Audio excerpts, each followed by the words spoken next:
সহিহ বুখারীর প্রথম হাদিস, নিয়তের হাদিস, কাজের নিয়ত ও তার ফল। আপনি কি জানেন আপনার সারাদিনের করা সব ভালো কাজ এবং ইবাদত শুধু একটা কারণে বাতিল হয়ে যেতে পারে? ইসলামের সবচেয়ে বিশুদ্ধ হাদিস গ্রন্থ সহিহ বুখারীর একদম প্রথম হাদিসটি আমাদের এই বিষয়ে সতর্ক করে। রাসূলুল্লাহ সাল্লাল্লাহু আলাইহি ওয়াসাল্লাম বলেছেন, ইন্নামাল আমালু বিন্নিয়াত, নিশ্চয়ই প্রত্যেকটি কাজ নিয়তের উপর নির্ভরশীল।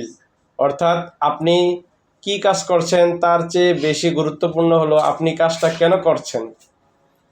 হাদিসে বলা হয়েছে মানুষ তার নিয়ত অনুযায়ী প্রতিফল পাবে। আপনি যদি দান করেন মানুষের কাছে বাহবা পাওয়ার জন্য, তবে আল্লাহর কাছে কোনো সওয়াব পাবেন না।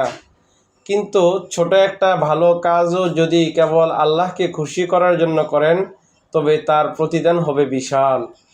তাই আজ থেকেই যে কোনো ভালো কাজ শুরু করার আগে মনকে জিজ্ঞেস করুন, কাজটা কার জন্য করছি। ভিডিওটি ভালো লাগলে শেয়ার করে অন্যদেরকেও নিয়ত খাঁটি করার মনে করিয়ে দিন। আল্লাহ আমাদের সবাইকে কবুল করুন, আমিন।